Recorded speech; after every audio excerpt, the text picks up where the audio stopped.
और बता दें आपको जयपुर से खबर, सीएम राजे एयरपोर्ट पहुंची हैं। केंद्रीय गृह मंत्री राजनाथ सिंह का स्वागत करने के लिए एयरपोर्ट पहुंची हैं। सीएम के साथ भाजपा प्रदेश अध्यक्ष अशोक परनामी भी वहां पर मौजूद हैं। और बता दें कि राजनाथ सिंह कुछ ही पलों में जयपुर आ रहे हैं। विशेष विमान से जयपुर आ रहे हैं राजनाथ सिंह और एयरपोर्ट से राजनाथ का सीधे मुहाना जाने का कार्यक्रम फिलहाल है।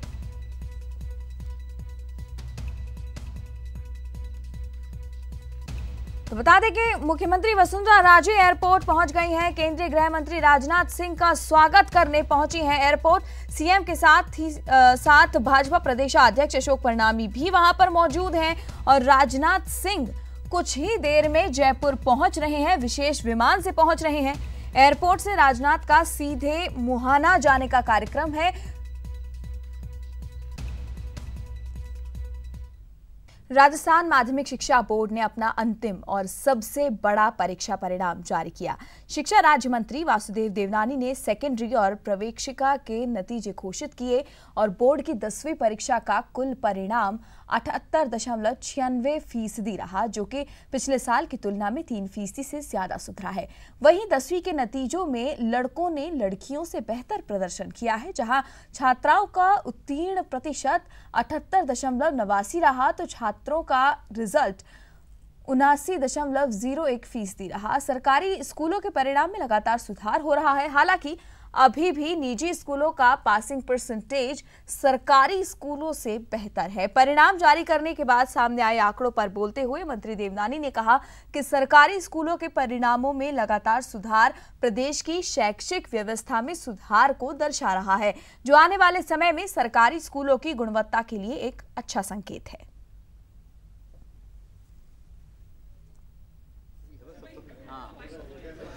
का तो कल हमने वो नहीं हो पाएगा इतना। लड़कों का जो पासिंग परसेंटेज है वह 79.01 है 01 और लड़कियों का पासिंग परसेंटेज 78.89 और एवरेज जो परसेंटेज है वह है 78.96 ओवरऑल। गत वर्ष की तुलना में यह 3.07% बढ़ा है। गवर्नमेंट स्कूलों का परसेंटेज है 75.69, गत वर्ष था 71.95। इस तरह से 3.74% सरकारी स्कूलों का रिजल्ट। माध्यमिक शिक्षा बोर्ड द्वारा घोषित किए गए 10वीं बोर्ड परीक्षा परिणामों में कामा विधानसभा के छात्रों ने भी अच्छा प्रदर्शन किया है। परीक्षा परिणाम घोषित होने के बाद परिजनों ने बच्चों को मिठाई खिलाकर शुभकामनाएं दी और वहीं दूसरी ओर विद्यालय में भी सम्मान समारोह आयोजित किया गया।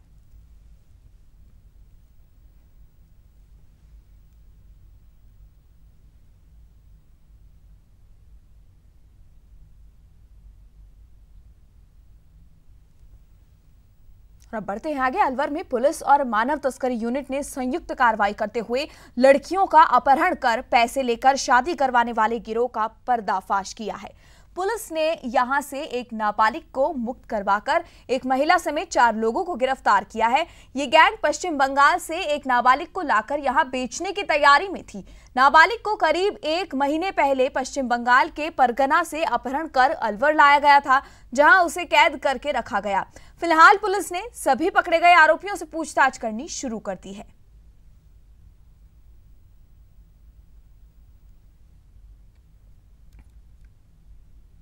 आज सुबह वेस्ट बंगाल से पुलिस टीम आई थी। उनके वहाँ एक केस रजिस्टर था कि 13 वर्ष की किसी नाबालिग बच्ची को यहाँ के कोई मुलजिमान बहला फुसलाकर और ख़रीद फरोख्त कर यहाँ लेके आए हैं। ये बात एसपी साहब और एसपी साहब की नॉलेज में डाली गई। उनके निर्देशन में मैं मानव तस्करी यूनिट प्रभारी मालाखेड़ा पुलिस के सहयोग से और वेस्ट बंगाल पुलिस को साथ लेके ग्राम भडोली से इमरान खान, एक औरत है गैनी, इनके साथ दूसरे मुलजिम अली मोहम्मद और हारून, ये अलग अलग गाँव के हैं। अली मोहम्मद और हारून है सोनाम डूंगरी अपने अलवर शहर के, और इमरान और गैनी है भडोली के।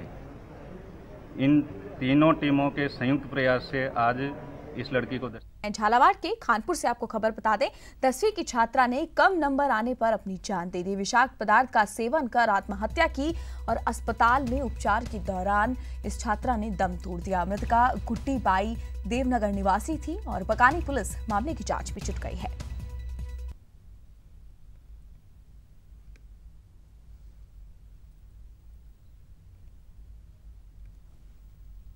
तो वहीं करौली के हिंडौन सिटी से बड़ी खबर, रेलवे स्टेशन परिसर में शव मिला है और हत्या की आशंका जताई जा रही है। सूचना पर कोतवाली थाना पुलिस पहुंची और प्लेटफॉर्म नंबर 2 के पिछवाड़े पर यह शव पड़ा मिला है। पुलिस शिनाख्त कर रही है, आरपीएफ भी मौके पर पहुंच गई है।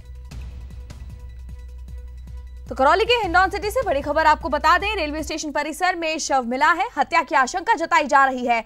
सूचना पर कोतवाली थाना पुलिस पहुंची है। प्लेटफॉर्म नंबर 2 के पीछे ये शव पड़ा मिला है।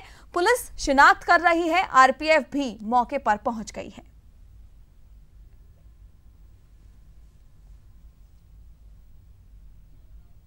अब बात जैसलमेर की, जहां से बड़ी खबर आपको बता दें, सीमा के पास संदिग्ध पकड़े जाने का ये मामला है।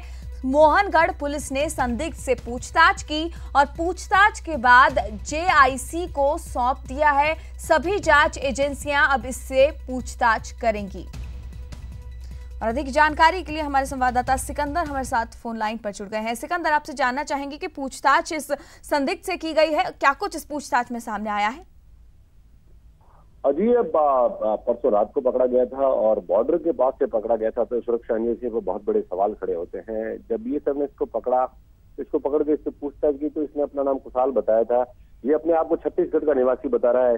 पूछताछ के बाद बीएसएफ के जवानों ने इसे पुलिस को सौंप दिया था। पुलिस ने पूछताछ के बाद में जॉइंट इंट्रोगेशन जो कमेटी है वहां इसको सौंप दिया गया, जहां पर जितनी भी जो खुफिया एजेंसियां हैं वो इससे पूछताछ करेगी, कहाँ से आया, क्यों आया, इसके पास से क्या सामान बरामद हुआ, ये उसके बाद ही पता चल पाएगा। जी, साथ ही चलिए सिकंदर, तमाम जानकारी और हमारे साथ जुड़ने के लिए आपका धन्यवाद। तो बता दें कि पूछताछ फिलहाल इस संदिग्ध से की गई है। सामने आया है कि छत्तीसगढ़ का ये निवासी है।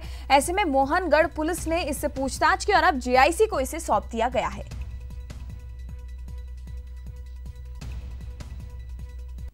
बढ़ते हैं आगे। पूरी दुनिया के 150 से अधिक देशों के 2 लाख से अधिक कंप्यूटर्स को निशाना बना चुके रैंसमवेयर वायरस ने एसएमएस अस्पताल पर भी हमला किया। इस हमले के कारण अस्पताल में इलाज के लिए आए हजारों मरीजों की मुश्किलें बढ़ गई और एक ओर जहां मरीजों की लंबी लंबी कतारों में घंटों इंतजार करना पड़ रहा है मरीजों को, वहीं कई मरीज बिना इलाज कराए ही लौट रहे हैं।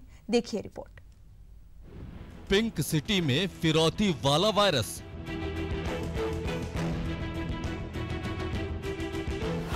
एसएमएस अस्पताल में फिरौती वायरस का अटैक।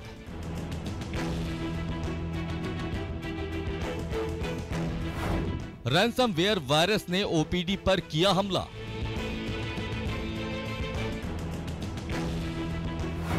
रजिस्ट्रेशन और बिलिंग का कामकाज ठप। जी हां, रैंसमवेयर दुनिया का सबसे चर्चित फिरौती वायरस एक ऐसा वायरस है जो हैक किए गए डाटा के बदले पैसे की उगाही करता है। तय वक्त के साथ फिरौती की रकम बढ़ती जाती है और फिर फिरौती की रकम नहीं देने पर आपका पूरा डाटा नष्ट कर दिया जाता है।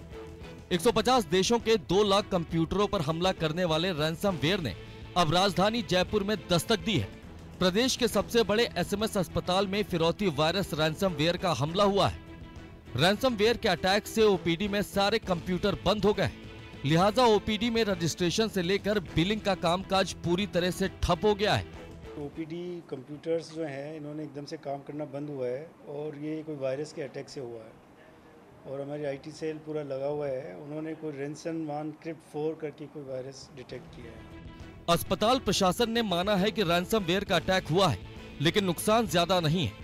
अस्पताल का सर्वर और डाटा पूरी तरह से सुरक्षित होने का दावा किया जा रहा है। वायरस का अटैक विंडोज के सिस्टम पर हुआ है, जबकि ओपीडी के अलावा अस्पताल के ज्यादातर कंप्यूटर लाइनक्स ऑपरेटिंग सिस्टम पर काम कर रहे हैं। नहीं, डाटा बिल्कुल प्रभावित नहीं हुए हैं। कंप्यूटर जो है आगे बढ़ नहीं रहा, काम नहीं कर रहा है, तो डाटाज हमारे सारे सेव्ड हैं। डाटाज के साथ में ऐसा कुछ नहीं हुआ। गनीमत रही कि एसएमएस अस्पताल में रैंसमवेयर वायरस के अटैक से ज्यादा नुकसान नहीं हुआ, लेकिन सरकार, प्रशासन और सुरक्षा एजेंसियों को वायरस के अटैक ने सतर्क रहने की चेतावनी जरूर दे दी है।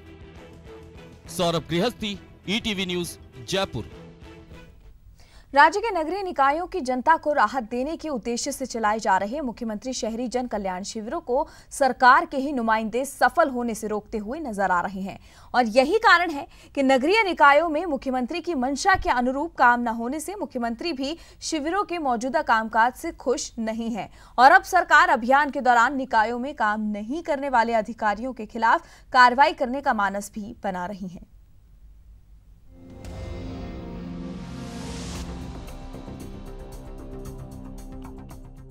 सालों से अटके नियमन, लीज और पट्टे जैसे अहम कामों को आसानी से निपटाने के लिए मुख्यमंत्री शहरी जन कल्याण शिविर लगाए गए, लेकिन कोर्ट के नाम की आड़ लेकर कई नगरीय निकायों में जनता की मांग के अनुरूप काम नहीं हो रहा है। शायद यही कारण है कि 5 लाख पट्टे का टारगेट तय करने वाला स्वायत्त शासन विभाग महज 30,000 पट्टे ही बना पाया है।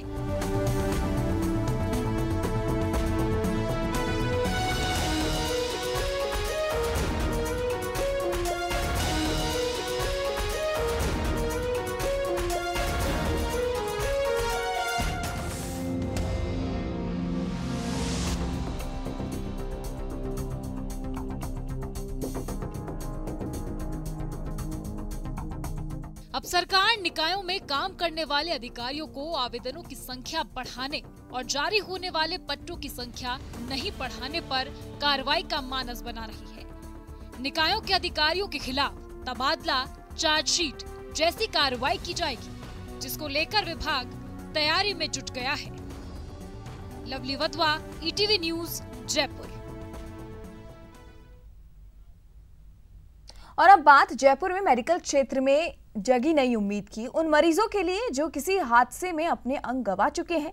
नाक, कान, आंख, हाथों की उंगलियां, पैरों की उंगलियां जैसे अंग कृत्रिम रूप से लगाए जा रहे हैं। हालांकि ये अंग वास्तविक नहीं होते हैं, लेकिन मरीज को एक नया आत्मविश्वास जरूर प्रदान करते हैं और ये काम कर रही हैं जयपुर की एक नौजवान डॉक्टर, जिनका नाम है डॉक्टर रुचिका मिश्रा।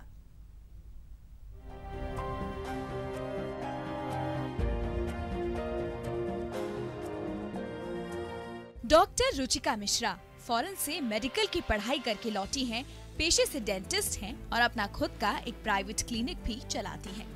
इन्होंने डेंटिस्ट होने के साथ साथ कृत्रिम अंग बनाने की ट्रेनिंग भी ली है। ये प्रक्रिया सिलिकॉन प्रोस्थोडोंटिक्स कहलाती है। इसमें मरीज के अनुसार उसके खत्म हो चुके अंग को इस प्रक्रिया के तहत दोबारा तैयार किया जाता है और उसी जगह फिट कर दिया जाता है जहां से वो खत्म हुआ है। हालांकि ये अंग असली की तरह काम नहीं करता, लेकिन मरीज के अंदर आ रही हीन भावना को खत्म कर देता है और वो पूरे आत्मविश्वास के साथ दूसरे लोगों के साथ मिल सकता है। एक्चुअली क्या होता है कि जो प्रोसेसेस है, इसको हम लोग प्रोसेसेस बोलते हैं, आर्टिफिशियल प्रोसेसेस। ये प्रोसेसेस हम लोग बना रहे हैं पेशेंट्स, सब पेशेंट जो अफोर्ड कर रहे हैं उनके लिए तो बनाई गई, पर जो पेशेंट नहीं अफोर्ड कर पा रहे पेशेंट्स आते हैं, हमारे बीपीएल फैमिली के पेशेंट्स आते हैं जो हमें रेफ़र होते हैं, कई गवर्नमेंट संस्थाएं वो रेफ़र करती हैं, कैंसर हॉस्पिटल्स हैं, वहाँ से पेशेंट्स आ रहे हैं, उनके लिए हमने आर्टिफिशियल प्रोसेस बना रहे हैं। उसमें कोई भी चीज़ आ सकती है, मान लो उनको मुंह का कैंसर है तो उनका जो तलवा है वो चेंज हुआ है, आँख चेंज हुई है, गाल चेंज हो रहे हैं, कान चेंज हो रहा है, कोई भी ऐसी प्रोसेसेस जो उनकी किसी भी ट्रॉमा की वजह से या फिर किसी एक्सीडेंट की वजह से या फिर बचपन से किसी का कोई पार्ट मिसिंग है बॉडी का, उन सब पार्ट को हम लोग रिहेबिलिट करते हैं। रुचिका सिर्फ मरीजों को बनावटी अंग ही नहीं लगाती, बल्कि आपको जानकर हैरानी होगी कि ये गरीब मरीजों के लिए ये काम मुफ्त में करती हैं। रुचिका गरीब मरीज के लिए न केवल वो अंग बनाती हैं, बल्कि उसकी जिंदगी में हौसले का एक नया अध्याय भी जोड़ती है। बेसिकली यहाँ पे आर्टिफिशियल प्रोसेसेस बनती हैं। इसके लिए मैंने डेंटिस्ट्री के बाद में एक MSc होता है जो सुपर स्पेशलिटी है, वो I am in Kings college London से, तो डिस्टेंस लर्निंग कोर्स है, उसके साथ में हम लोग को प्रैक्टिस करने को मिलता है। तो मटेरियल हम लोग सारा वहाँ से लेकर आते हैं और जो पेशेंट अफोर्ड नहीं कर पा रहे उनके लिए हम लोग फ्री ऑफ कॉस्ट बना कर देते हैं, जिससे उनकी नॉर्मल जो लाइफ है वो अच्छी रह सके। डॉक्टर रुचिका का कहना है कि पूरे जयपुर में उनके अलावा इन कृत्रिम अंगों को और कोई नहीं बनाता और आने वाले समय में वो ऐसे मरीजों को ध्यान में रखते हुए इसे और बड़े पैमाने पर लेकर जाएंगी और कोशिश करेंगी कि ज्यादा से ज्यादा मरीजों को राहत दे सके। कैमरामैन विकी जायसवाल के साथ आसिफ खान, ईटीवी न्यूज, जयपुर। और अब आगे बढ़ते हुए बात कोटा की करते हैं। बता दें कि मुख्यमंत्री जल स्वावलंबन अभियान से जुड़ी ये खबर है। जमुना बावड़ी पर श्रमदान हुआ है। प्रभारी मंत्री प्रभुलाल सैनी की अगुवाई में वहां श्रमदान किया गया है। अभियान से जुड़ी ये खबर है। जमुना बावड़ी पर श्रमदान किया गया है। प्रभारी मंत्री प्रभुलाल सैनी की अगुवाई में वहां पर श्रमदान किया गया है।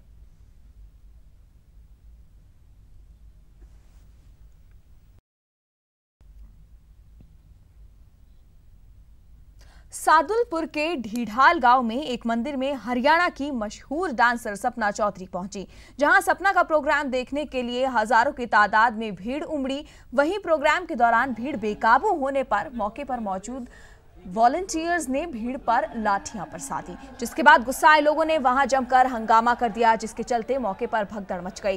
बाद में हंगामे की स्थिति को काबू में करने के लिए सपना के प्रोग्राम को बीच में ही बंद करवाना पड़ा।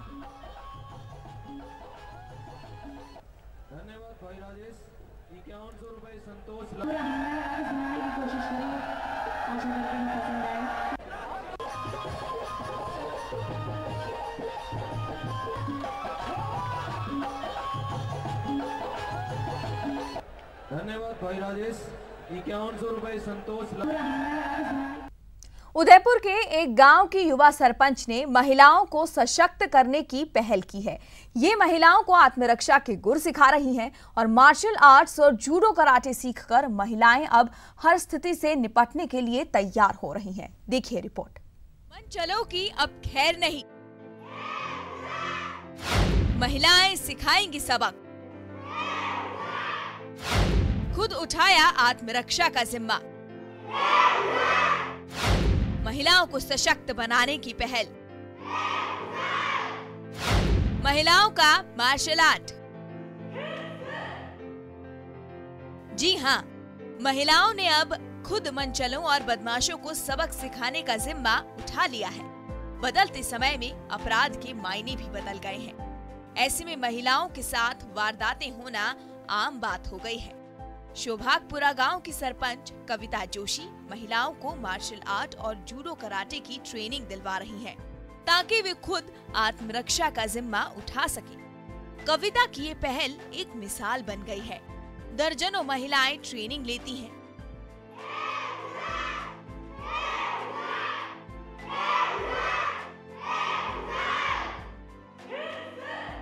सभी के मुंह से अपनी आत्मरक्षा के लिए निकलती हुंकार यह जाहिर कर रही है कि वे अब कमजोर नहीं हैं।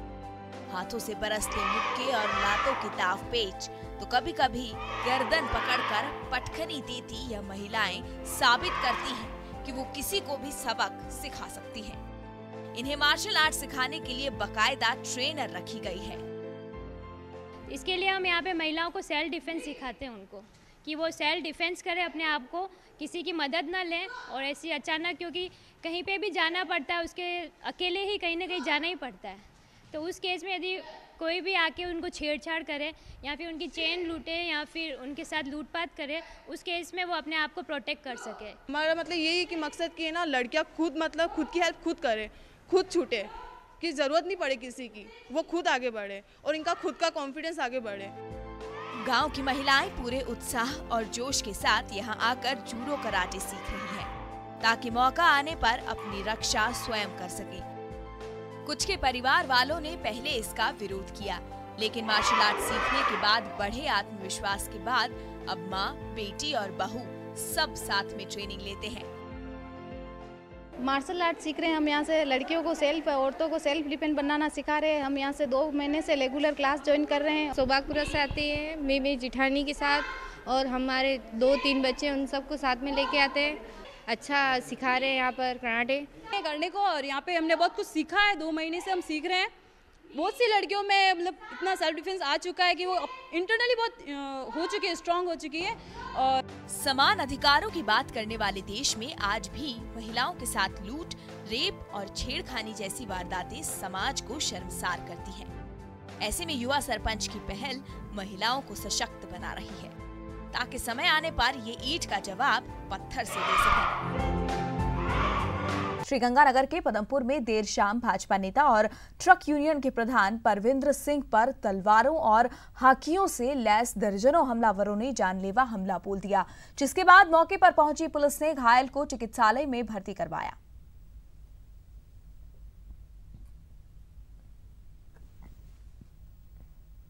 और अब खबर भवरी देवी हत्याकांड से जुड़ी हुई। सहीराम सोहनलाल का इंदिरा के आमने सामने पूछताछ का ये मामला है। सहीराम की परीक्षा के चलते पूछताछ के लिए नहीं भेजने की अर्जी लगाई गई है। 2 बजे से 6 बजे के बीच सीबीआई मुख्यालय भेजने के आदेश थे, लेकिन 2 से 6 बजे तक पूछताछ के लिए नहीं भेजने की अब गुहार लगाई थी। ST/SC कोर्ट ने प्रार्थना पत्र को खारिज कर दिया है।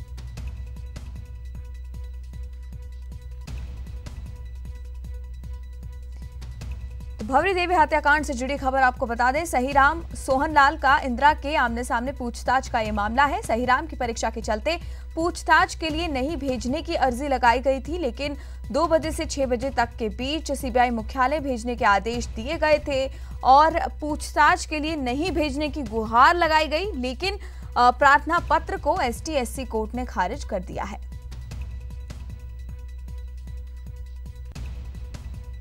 लगातार जानकारी आपको दे रहे हैं। भवरी देवी हत्याकांड से जुड़ी सहीराम सोहनलाल का इंदिरा के सामने आमने सामने पूछताछ का ये मामला है और चंद्रशेखर हमारे संवाददाता हमारे साथ जुड़ गए हैं।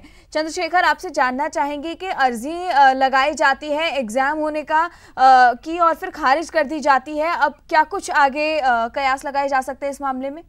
जी राधिका, निश्चित तौर पे जो कोर्ट का कहना है कि जब आदेश सुनाया गया था पूर्व में जो अर्जी थी सीबीआई की कि दोनों को आमने सामने बिठा के पूछताछ करनी है, उस समय जो है इनकी तरफ से किसी तरह का जो विरोध नहीं किया गया, ना ही ये जानकारी कोर्ट को दी गई थी कि आज सहीराम का एग्जाम है। फिर उसके बाद एक अर्जी डाली जाती है, आदेश सुनाए जाने के बाद वो कोर्ट को मान्य नहीं थी और अब आज सहीराम और सोहनलाल को जो है आज फिर सीबीआई मुख्यालय पे ले जाया जाएगा। इंदिरा के आमने सामने 2 से 6 बजे तक पूछताछ की जाएगी। जी राधिका।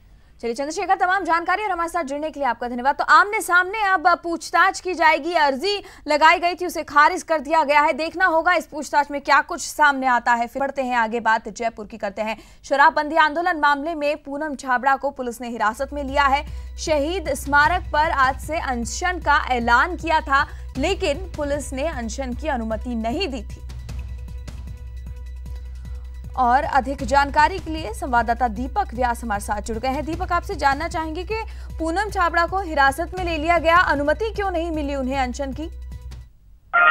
देखिए राधिका, उनकी तरफ से पहले से अनशन का ऐलान किया गया था, लेकिन चूंकि अनशन का मामला था और शहीद स्मारक पर वो अनशन करना चाहती थी, कानून व्यवस्था के लिहाज से और दूसरे कई व्यवस्थाओं के लिहाज से पुलिस से इसकी परमिशन लेनी होती है, लेकिन पुलिस ने इस बार परमिशन देने से इनकार कर दिया था। पुलिस ने परमिशन नहीं दी थी, लेकिन उसके बावजूद वो अनशन करना चाहती थी, आमरण अनशन करना चाहती थी शराबबंदी की मांग को लेकर। और उन्होंने ऐलान किया था कि 10 बजे बाद वो शहीद स्मारक के लिए 5 बजे से रवाना होंगे। और लेकिन जब अनशन की अनुमति नहीं थी, धरने की अनुमति नहीं थी, तो ऐसे में पुलिस ने उन्हें वहां से हिरासत में लिया और उसके बाद अब उन्हें यहाँ से किसी दूसरे थाने की तरफ लेकर जाया जा रहा है।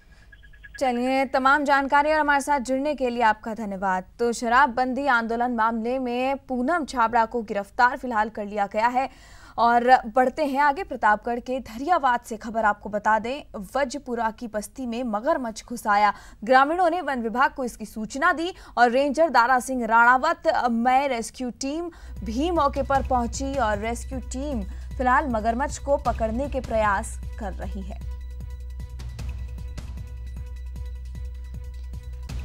तो प्रतापगढ़ के धरियावाद से खबर आपको बता दें। वजपुरा की बस्ती में मगरमच्छ घुस आया और ग्रामीणों ने इस मगरमच्छ की सूचना भी वन विभाग को दी। भवरी देवी हत्याकांड से जुड़ी अपडेट आपको दे दें। महिपाल मदेरणा सहित आधा दर्जन आरोपियों को पेश किया गया। ST/SC कोर्ट में सभी आरोपियों को पेश किया गया है। भवरी के पति अमरचंद को भी कोर्ट में पेश किया गया है। CBI DLA Ejaz Khan court पहुंचे हैं और CBI के गवाह राजेंद्र सिंह के अभी फिलहाल बयान होने हैं। तो जानकारी आपको लगातार दे रहे हैं। महिपाल मदेरणा सहित आधा दर्जन आरोपियों को पेश किया गया है। ST/SC कोर्ट में सभी आरोपियों को पेश किया गया है। भवरी के पति अमरचंद को भी कोर्ट में पेश किया गया है। CBI DLA एजाज खान भी कोर्ट पहुंचे हैं। और अब खबर बीकानेर के कालू से। पुलिस की तानाशाही के विरोध में कालू कस्बा बंद है। पानी के टैंकर को लेकर पुलिस ने वार्ड पंच की पिटाई कर दी थी। ग्रामीण थाने के पास एकत्रित हो गए हैं और इसका विरोध जता रहे हैं। तो वहीं बीकानेर के महाजन से खबर आपको बता दें, महिलाओं ने जूलर्स की दुकान में चोरी की है। गहने खरीदने के बहाने दुकान में 3 महिलाएं घुसी और करीब 10 ग्राम सोने पर हाथ साफ किया। 2 दिन पूर्व की यह घटना बताई जा रही है। आज दुकानदार ने थाने में मामला दर्ज कराया है और महाजन के अर्जन सर की ये घटना है।